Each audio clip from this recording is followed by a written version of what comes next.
안녕하십니까? 오늘 여러분들에게 소개해드릴 책은 1999년도 바오로딸 출판사에서 출간된 토마스 키팅 신부님의 깨달음의 길 1편입니다. 우리는 관상기도에서 만물의 근원과 접촉함으로써 우리 자신과 우리의 제한된 세계관을 초월합니다. 우리는 다른 사람들과의 하나임을 느끼며 우리가 몸담고 있는 우주의 기속됨을 맛봅니다. 신성은 우리가 영원하신 말씀과 합의를 강화시켜 나가는 과정에서 이를 받아들이는 수용 능력에 비례하여 우리 안에 거처하기 시작하십니다. 그러면 하나님의 현존에 대한 깨달음이 일상적인 활동 안으로 스며들기 시작합니다. 토마스 키팅 신부님은 엄률시 토의 수사로서 1961년부터 20년간 매사추세츠의 스펜서 성 요셉 수도원 원장으로 활동하면서 가톨릭 교회의 전통인 관상기도를 현대인들이 쉽게 익힐 수 있고 인간 내면 깊숙한 곳에 현존하는 하느님께 마음을 모아 하느님과의 일치를 이루어 관상의 경지에 도달할 수 있도록 돕는 향심기도법을 개발해 보급해 왔습니다. 2018년 향년 95세의 나이로 선종하기 전까지 하나님 나라는 무엇에 비길 수 있을까? 마음을 열고 가슴을 열고 관상기도를 통해 하느님께 나아가는 길, 믿음의 위기, 사랑의 위기, 하느님과의 친밀, 깨달음의 길, 신앙의 위기, 사랑의 위기 등의 저서를 남겼습니다. 인생살이가 하루하루 변화하듯이 그리스도의 은총 또한 우리에게 새로운 세계로 들어가는 두려움과 한계를 뛰어넘도록 혹독하게 다그칩니다. 신앙의 조상인 아브라함의 경우처럼 예수님께서는 우리에게 땅과 친족, 문화, 친구 집단, 종교적 소양 등 주체성을 정립하거나 외로운 느낌을 피하기 위해 매달릴 수 있는 온갖 것들을 다 버리고 떠나도록 요구하십니다. 그것은 우리가 이미 알고 살았던 세계의 끝입니다. 성령은 때로 이런 세계들을 고의적으로 깨부숩니다. 우리가 의구심을 품고 있는 것은 신앙의 하느님이 아니라 편협한 개념들이나 종속관계에 따른 하느님일 뿐입니다. 우리와 하느님과의 관계에서 이러한 것들을 포기해야 할 때는 마치 영성생활이 종말처럼 느껴질 수도 있지만 이를 통해 하느님의 현존에 더욱 합치하게 됩니다. 실제로 하느님 나라는 우리 안에 있습니다. 하나님 나라는 하느님을 포함하여 모든 것을 소유하려는 자세를 버리는 이들의 것입니다. 하느님은 순수한 선물입니다. 우리는 하느님을 우리 것만으로 만들 수 없고 이웃과 함께 나눔으로써만 우리는 비로소 그분을 소유할 수 있습니다. 우리는 현재 처해 있는 바로 그 자리나 상황 속에서는 하느님의 현존을 감지하지 못합니다. 하느님 현존 안에서 사는 삶을 뒤로 미루게 하는 전형적인 유혹입니다. 바꾸어 말해서 당면한 문제들이 처리되는 대로 영적 여정에다 정신을 쏟을 거라고 생각합니다. 이 순간의 어려움을 해결하고 나서 하나님 현존에 정신을 집중하겠다는 태도로 눈앞에 닥친 어려움을 극복하는 데만 온 힘을 기울이는 것입니다. 우리는 하나님이 지금 이곳인 일상적인 어려움 속에는 내재하고 계시지 않다는 환상에 매달리고 있습니다. 이런 인간적인 판단 방식은 신앙이 결여되어 있다는 표시이기도 합니다. 일상의 상황은 그들을 알아보면 하나님을 알아보는 것이라고 말합니다. 하나님은 어려움 속에서 아주 난처한 상황 속에서 현존하십니다. 모든 사건 속에서 그분의 역사가 이루어지고 있기 때문입니다. 어느 날 차를 몰고 가면서 기도를 바치고 있는데 갑자기 펑크가 났다고 칩시다. 그때까지 하던 기도는 싸그리 차창 밖으로 사라지고 우리는 손짓으로 사람들에게 도움을 청하지만 아무도 차를 세워주지 않습니다. 얼마 지나지 않아 기분은 엉망이 되어버리고 견인차를 부르고 집에 돌아와 차를 차고에 집어넣은 다음에야 다시 하나님을 생각하기 시작합니다. 그렇다면 그 같은 상황이 진행되는 동안 하나님은 어디에 계셨는가요? 그분은 간단히 분해되어 사라져 버렸던 것입니다. 우리의 대응은 하나님 현존에 대한 우리의 응답이 됩니다. 마치 하나님께서 계시지 않는 것처럼 살아가는 나날의 삶은 영적 여정에서 치명적인 결함이며 관념이며 느낌일 뿐입니다. 하나님이 계시지 않는다는 것은 절대로 불가능하며 하느님이 계시지 않은 듯이 대하는 것은 일종의 모독입니다. 손쓰기에 불가능해 보이는 상황들 속에서 하느님의 현존과 활동을 감지하는 능력을 키워나갈 필요가 있습니다. 그리스도의 신비는 제 아무리 하찮은 평범한 일들 속에서도 늘 작용하고 있습니다. 우리의 응답은 거짓된 자아에서 영감을 받을 수도 있고 성령으로부터 받을 수도 있습니다. 만일 성령의 영감을 받게 된다면 그 결과는 엄청난 것이 됩니다.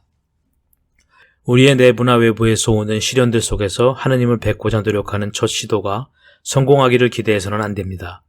처음 몇 차례는 실패하기 마련입니다. 우리가 가라앉기 시작할 때 해야 할 일은 도움을 청하는 것뿐이며, 그러면 하느님은 시련의 강도를 완화시켜 우리가 짤막하게나마 휴식을 취하고 다시 노력할 수 있게 하십니다.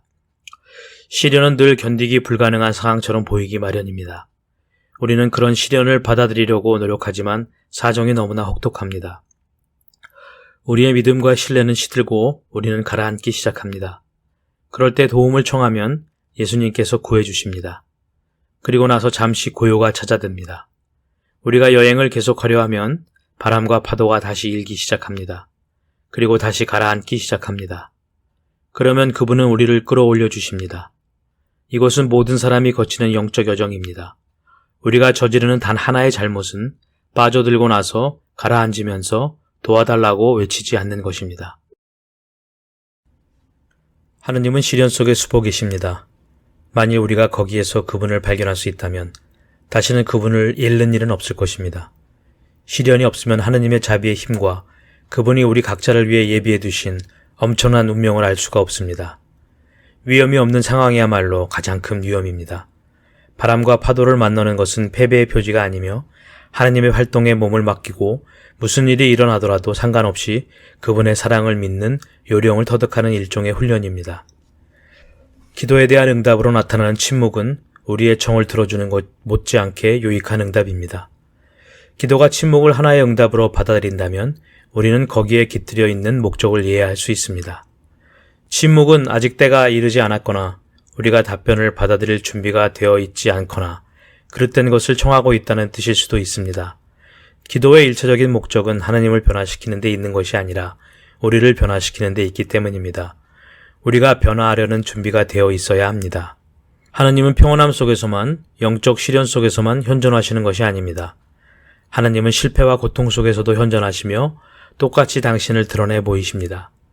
따라서 고통에 찢기고 당신과 가장 가까웠던 하느님의 위격으로부터 버림받은 외로움을 표현하는 예수의 일그러진 입술은 하느님이 당신의 현존 속에서와 마찬가지로 부재 속에서도 영광 속에서와 마찬가지로 고통 속에서도 똑같이 자리하고 계신다는 사실을 우리에게 말해주고 있는 것입니다.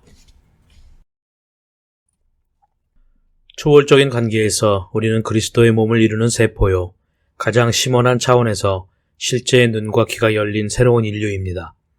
영적인 후각은 하나님께로 향하는 이끌림을 상징하고, 촉각은 하느님과의 가까움을 상징하며, 미각은 하느님과의 합의를 상징합니다.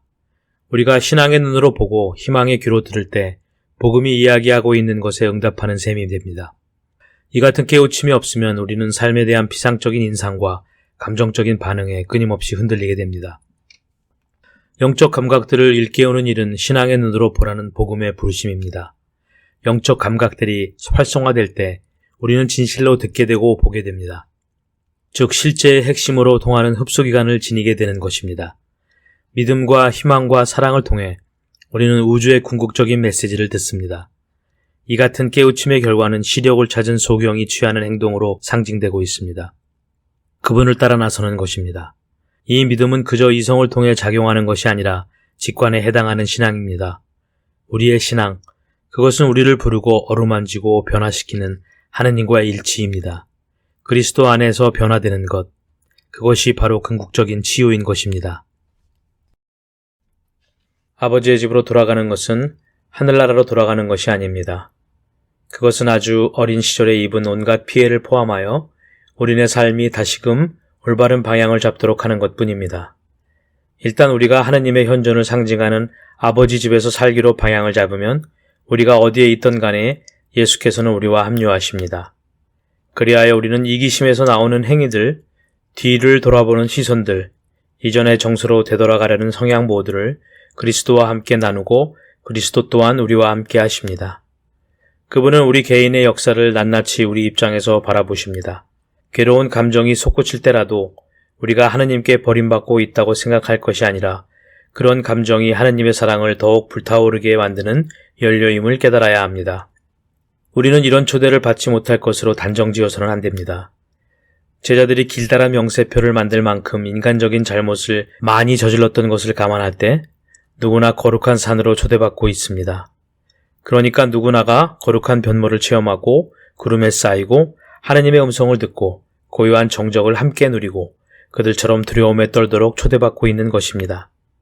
그들이 느낀 두려움은 하느님으로부터 떨어져 나가는 두려움이나 화들짝 놀라 도망치도록 만드는 그런 두려운 감정이 아니라 사람들을 꼼짝없이 구름 속으로 끌어당기는 어둠 속에 감춰져 있는 신비를 감촉하고 맛보고 싶은 마음, 간절하게 만드는 신비의 매혹, 그것입니다.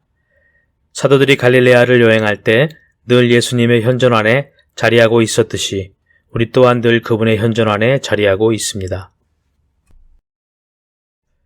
우리는 영적 위로를 체험함으로써 거룩한 변모에 동참합니다. 우리는 이 선물을 음미하고 누린 다음에는 예언자들이 왔던 곳으로 되돌아가고 예수께서 산을 내려가시듯이 일상생활 속의 평범한 일들과 어떤 기준으로 보아도 혼란스럽기 일수인 우리에게 익숙한 기도 상태로 돌아가도록 해야 합니다. 그런 혼란 상태는 실제적으로 하나님의 현존을 감추고 있습니다. 일상생활에서도 예수는 부침하는 우리의 성세와 바람직하지 못한 생각들, 표출되는 무의식, 발작하는 욕정과 교만에 가리워져 보이시지 않습니다. 하나님의 활동은 늘 현존하고 있지만 우리의 신체 기능들은 거룩한 변모의 은총이 우리에게 주입될 때라야 비로소 그것을 감지합니다. 우리는 기도를 무엇보다도 예수의 순환과 죽음에 동참하는 것으로 생각해야 합니다. 결코 부활이 먼저 오지 않습니다. 부활은 우리가 그분과 순환을 함께 나눈 다음에 오며 이때는 영적 여행을 편안한 소풍으로 만들기에는 너무 늦어 보이지만 인간의 지독한 오만을 꺾는다는 관점에서 보면 아주 적절한 시간에 해당됩니다. 우리는 느낌이나 체험이 아닌 동의를 통해 하느님의 활력에다 플러그를 꽂습니다. 이 활력은 언제고 온전히 활용할 수 있지만 다만 한 가지 조건이 붙습니다. 그것은 바로 신앙에서 오는 동의입니다. 그리고 바로 그 신앙에서 거룩한 변모에 몸을 맡길 수 있는 힘이 나옵니다. 우리 안에서 성령의 열매로 나타나고 있는 부활의 은총은 결코 위로가 아닙니다. 그것은 제 아무리 영적이라 할지라도 어떤 체험이나 관념 또는 느낌을 넘어서서 신앙으로 그리스도 안에 뿌리박은 데서 비롯되는 힘입니다. 우리는 우리 안에 내재하시는 하나님의 현존의 신비에 접근함으로써 다른 사람 안에 계시는 하나님의 현존을 감지할 수 있게 됩니다. 그리하여 그들은 우리 자신처럼 사랑하는 일이 가능해지는 것입니다. 그것은 예수께서 우리를 사랑하셨듯이 서로를 사랑하는 것입니다. 이것은 다른 사람들을 개성과 독자성, 인격적 특성, 기질적인 성향, 개인적인 경력을 포함하여 우리를 당황하게 만드는 이런저런 모습을 그대로 사랑한다는 것입니다. 이 새로운 계명은 우리에게 다른 사람들을 아무런 조건 없이, 그러니까 그들의 변화를 바라는 털끝만 한 원의도 없이 받아들이도록 요구합니다. 나름대로 개성을 지닌 이웃들을 사랑하는 일, 바로 그것이 예수께서 우리를 사랑하신 방식이었습니다. 예수께서 착한 도둑에게 하신 말씀을 다른 말로 바꾸면 너는 비록 고통 중에 있을지라도 바로 지금 낙원에 들어간다는 것이 된다. 그러니까 하느님 사랑에 우리 자신을 열어놓는 그 순간 우리의 죄는 용서받고 잊혀지는 것입니다. 우리는 착한 도둑처럼 그 즉시 하나님의 사랑에 지배받기 시작합니다. 따라서 이 세상 가치 체계는 역전되고 이기심이 그리스도의 십자가에 못 박히면서 하느님의 사랑은 인류 가족에게 쏟아져 들어와 이에 동의하는 모든 사람이 그것을 얻어 누리게 됩니다. 우리 역시 방탕한 작은 아들을 팔 벌려 맞아들이고 잔치까지 베풀어주는 아버지의 그 이유를 큰 아들처럼 궁금해할지 모릅니다. 그가 그런 대접을 받을 만한 자격이 있기 때문이 아니라 그럴 필요가 있기 때문입니다. 충실한 아들은 명실공히 하느님을 표상하고 있는 아버지의 동정심을 이해하지 못합니다. 우리 역시 영적 여정 중 내내 이런 태도를 보입니다.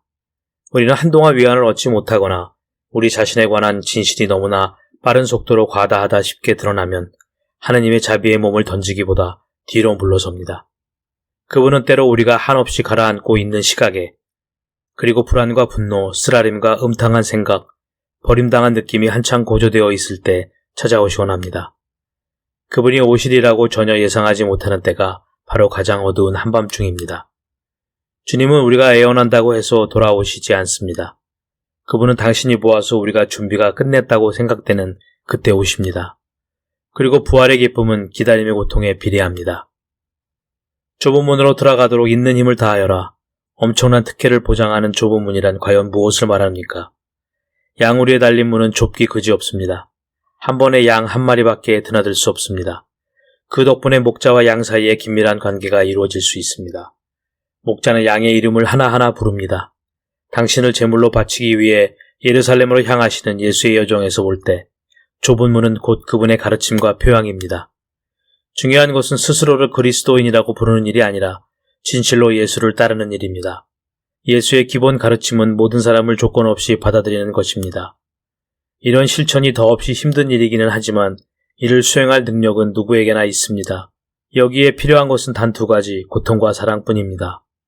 고통은 누구나 당할 수 있고 사랑도 누구나 할 수 있습니다. 그리스도는 당신을 보호해 줄 수 있는 신적 권능을 스스로 벗어던지셨고 더없이 상처 입기 쉬운 연약한 상태로 십자가 위에서 팔을 벌리고 인간의 모든 고통을 받아들이셨습니다. 진정한 의미에서 우리는 하나님의 몸이 되었습니다. 말씀이 사람이 되신 덕분에 우리 역시 새로운 인류가 되었습니다. 말씀은 우리 안에 살고 계십니다. 아니, 좀 더 정확하게 말해서 우리를 살고 계십니다. 우리는 그리스도께서 인간이 되심으로써 세상에 이룩하신 새로운 창조와 합체되어 있습니다. 이로써 죄와 죽음과 인간 불행과 결속하는 아담의 죄와 거짓된 자아에서 벗어나게 됩니다. 예수께서는 우리에게 무한한 관심을 가지고 아빠요, 고통과 기쁨 모두를 초월하고 또 고통과 기쁨 양쪽에서 똑같이 모습을 드러내시는 하나님 아버지에 대한 당신의 의식을 체험하도록 우리를 초대하고 계십니다.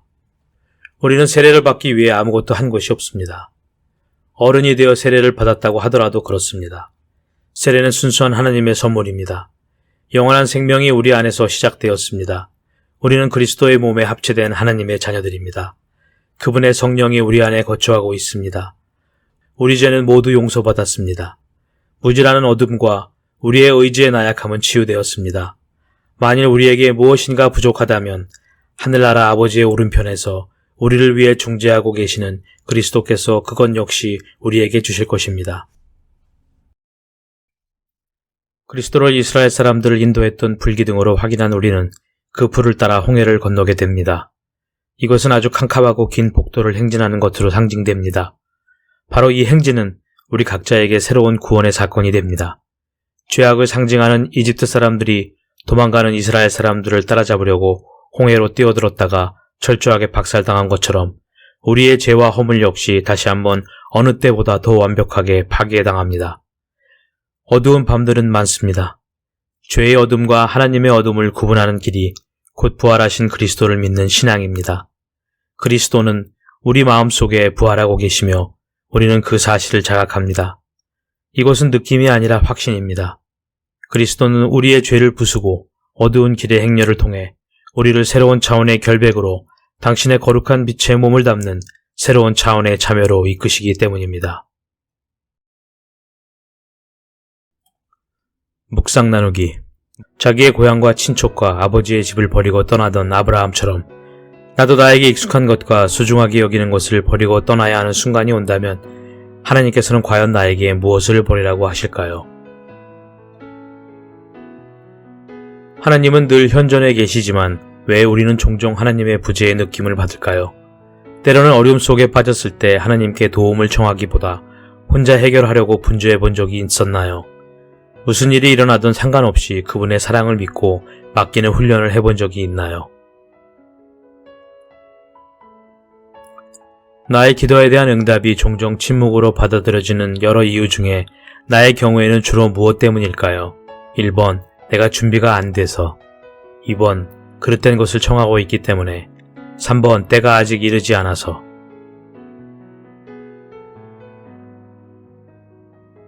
탈출기와 민수기에서 이스라엘을 인도했던 구름기둥과 불기둥처럼 오늘날 나의 삶 안에서 죄의 어두움과 하나님의 어두움을 구별하여 낮과 밤을 지켜주는 구름기둥과 불기둥은 무엇인가요?